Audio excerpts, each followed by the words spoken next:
Chúng ta thường nói con rồng giáo tiên như một niềm tự hào, nhưng dưới góc độ quản trị, có bao giờ bạn tự hỏi tại sao giữa những biến động khốc liệt của lịch sử, dân tộc Việt vẫn giữ nguyên được bản sắc vẹn nguyên? Chào các bạn, mình là Khanh Moon, một Project Manager và một người làm tài chính. Hôm nay, mình ở đây không phải để kể chuyện huyền thoại cho các bạn nghe. Mình ở đây để trả lời một câu hỏi mà có lẽ rất nhiều người trong chúng ta đang loay hoay. Làm sao để đứng vững và không đánh mất mình giữa một thế giới đầy biến động, áp lực và mất phương hướng? Nhiều người đi tìm câu trả lời trong các cuốn sách, kỹ năng của nước ngoài. Nhưng với góc nhìn của một người làm hệ thống, mình nhận ra mỗi người Việt chúng ta thực chất đã được cài đặt sẵn một source code cực kỳ quyền năng mỗi ngày trong DNA. Chúng ta không cần đi tìm vũ khí mới, chúng ta chỉ cần kích hoạt lại hệ điều hành mà cha ông đã để lại. Hãy cùng mình giải mã 5 đặc tính cốt lõi trong dòng máu lạc hồng để thiết lập bản lĩnh cho chính sự nghiệp và cuộc sống của các bạn trong ngày hôm nay. Ý thức đồng bào, sự bình đẳng sơ khai. Trong khi các nền văn minh khác xây dựng xã hội dựa trên sự phân chia đẳng cấp, vua là thần, dân là tôi tớ, thì ở nước Việt ta khác biệt hoàn toàn. Nếu như ở Trung Hoa cổ đại, hoàng đế là thiên tử, con trời, kẻ đứng trên muôn loài. Ở Ai Cập, chỉ có Pharaoh mới được coi là hiện thân của thần linh. Ở châu Âu thời Trung Cổ, ranh giới giữa quý tộc, dòng máu thần thánh và nông nô, dân đen lại là vật thẳm không thể xóa nhòa. Thì ở người Việt chúng ta lại kể câu chuyện trăm trứng nở trăm con. Trăm trứng không chỉ là huyền thoại, đó là sự bình đẳng và gắn kết tuyệt đối. Chúng ta không chỉ là cá nhân, chúng ta là cộng đồng, sức mạnh đến từ sự gắn kết. Đó là tư duy sự tôn trọng cơ bản. Từ câu chuyện xưa liên hệ đến sự quản trị hiện đại, đây là nền tảng của Inclusive Leadership, lãnh đạo bao trùm. Khi bạn coi cộng sự là đồng bào, bạn sẽ xây dựng được một sự cam kết thay vì sự phục tùng. Khi team gặp deadline khủng, ranh giới không còn là việc của tôi hay việc của anh, mà là làm sao để cái bọc này không bị vỡ. Đó chính là hệ điều hành đầu tiên giúp chúng ta sinh tồn qua mọi cơn bão deadline. Sự dung hợp, sức mạnh của sự đa dạng. Nói đến sự dung hợp, chúng ta có câu chuyện Lạc Long Quân đưa 50 con xuống biển, Âu Cơ đưa 50 con lên non. Nhiều người vẫn đùa vui là đây là cuộc ly hôn đầu tiên trong lịch sử của nước Việt. Đó là lúc Lạc Long Quân và Âu Cơ quyết định, thôi anh xuống biển, em lên núi. Nhiều người nghe qua thì thấy giống như một vụ chia tay không êm thấm. Nhưng thực tế, đây không phải là ly hôn, mà là một chiến lược phân bổ nguồn lực, resource allocation đỉnh cao của hai nhà quản trị tầm cỡ. Sự chia tách này không phải là chia rẽ, mà là để tối ưu hóa nguồn lực, mở mang bờ cõi. Trong cuộc sống cũng vậy, có bao giờ bạn thấy mình bị phân thân giữa một bên là áp lực KPI, một bên là đam mê thể thao hay nghệ thuật chưa? Thay vì chọn một bỏ một, sao không học cách dung hợp chúng? Bạn vừa là nhân viên văn phòng, gương mẫu vào ban ngày, vừa là một người đam mê thể thao hay nghệ thuật vào ban đêm. Bạn không bỏ cái nào cả, mà dùng sự kỷ luật của một người làm văn phòng để quản trị sở thích và dùng chính sở thích đó để tái tạo năng lượng cho văn phòng. Tinh thần tự chủ, ý thức rõ tôi là ai. Nói đến tinh thần tự chủ, người Việt từ xưa đã có một tư duy cực kỳ tối giản. Trong khi các nền văn minh khác như Ai Cập hay các vương triều Trung Hoa sa đà vào việc xây dựng những bộ máy quản trị thần quyền phức tạp, nơi mà con người phải quỳ rạp dưới chân thiên tử, thì người Việt ta lại chọn cách sống như những con người tự do. Thú thật là làm con trời thì rất là oai, nhưng mà mệt. Hãy tưởng tượng mỗi ngày bạn phải diễn vai người được thần thánh bảo hộ, phải chờ đợi những chỉ dụ rườm rà từ trên cao mới dám quyết định chuyện sống còn. Đó là cái giá phải trả cho việc phụ thuộc vào hệ thống phân tầng phức tạp, cứng nhắc. Người Việt thì khác, trong khi nhiều nơi thờ những vị thần trừu tượng, quyền năng nhưng xa lạ, đối tượng thờ cúng cao nhất của người Việt là tổ tiên và những người có công. Họ là những con người bằng xương bằng thịt, đã sống, đã chiến đấu và để lại thành quả. Người Việt biến những người anh hùng thành thần như Thánh Giống, Đức Thánh Trần, Trần Hưng Đạo. Điều này có nghĩa là bản lĩnh con người mới là thứ tạo nên sự thần thánh. Chúng ta không cầu xin phép màu từ trên trời rơi xuống. Chúng ta tìm kiếm sự phù hộ của tổ tiên để có thêm sức mạnh tự mình giải quyết vấn đề.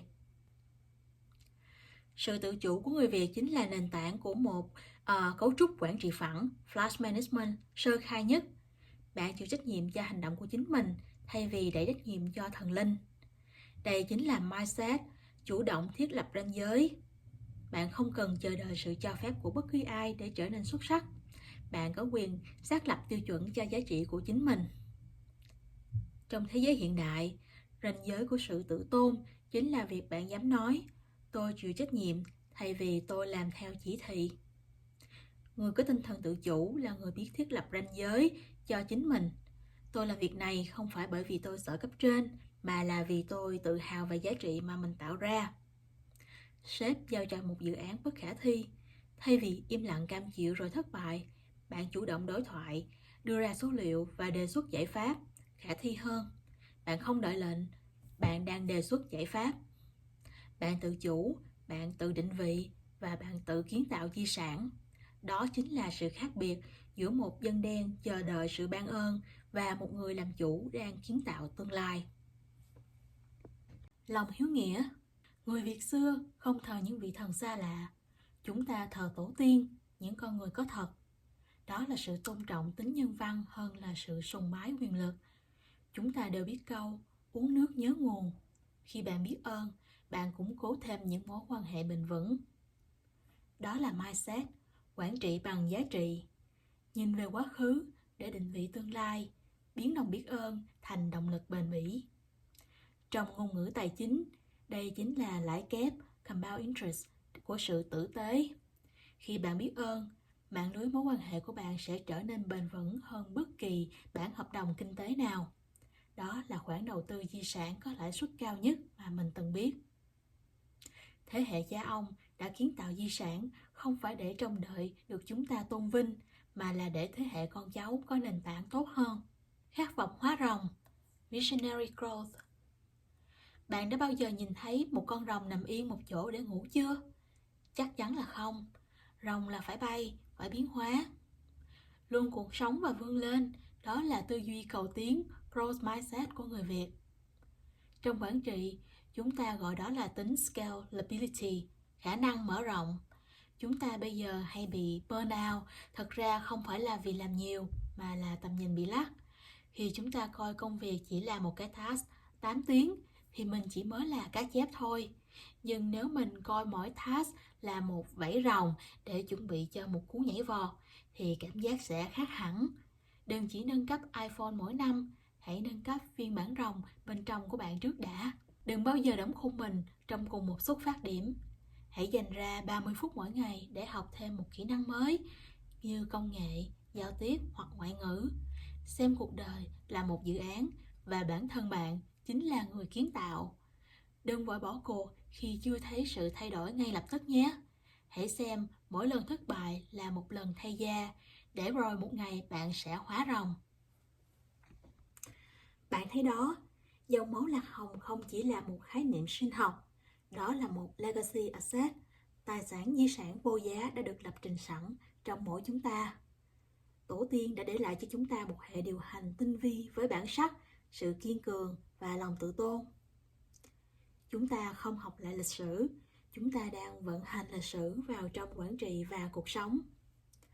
Bản lĩnh của bạn không đến từ những gì bạn có, mà từ cách bạn quản trị dòng máu đang chảy trong mình. Đừng để source code của cha ông bị bám bụi. Hãy kích hoạt nó ngay hôm nay để trở thành phiên bản rực rỡ nhất của chính mình. Mình là Khanh và mình ở đây để cùng bạn kiến tạo di sản cá nhân.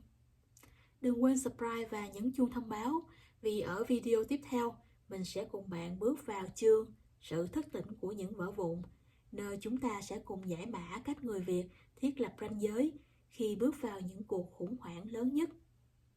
Còn bây giờ, hãy để những giai điệu sau đây đánh thức source code trong bạn một lần nữa. Bài hát Dòng máu tiên rồng. Mời các bạn cùng mình lắng nghe. Hãy nhớ, hành trình kiến tạo di sản chỉ mới bắt đầu. Hẹn gặp lại các bạn.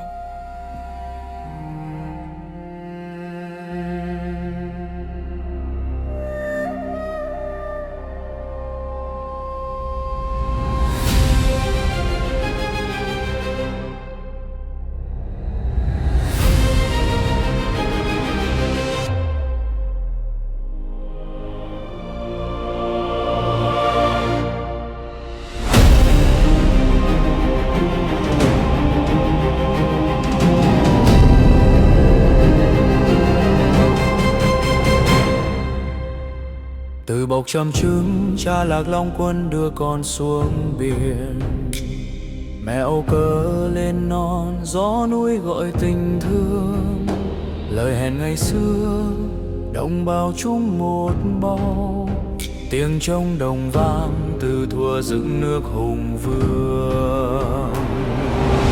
Sơn tinh thủy tinh, núi cao ngăn làn sóng dữ. Thánh sóng vươn vai che ngã quật đổ quân thù.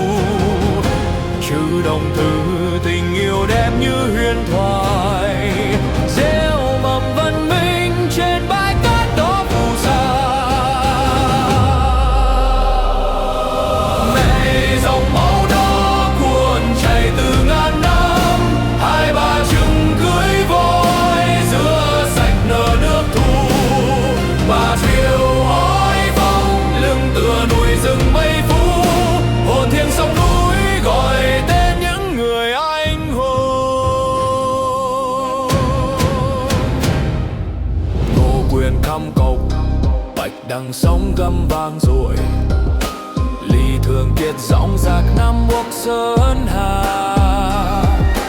Trấn Hưng đào ba lần, Đông A hào khí dậy. Giữ yên bờ cõi bao thế hệ sát son. 4.000 năm máu Lạc Hồng vẫn chảy trong tim, dẫu qua bão giông vẫn hiên ngang đứng thẳng.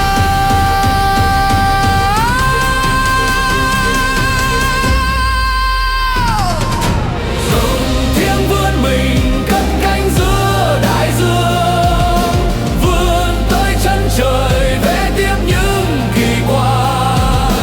Nhớ về nguồn cội viết tiếp bản trường ca.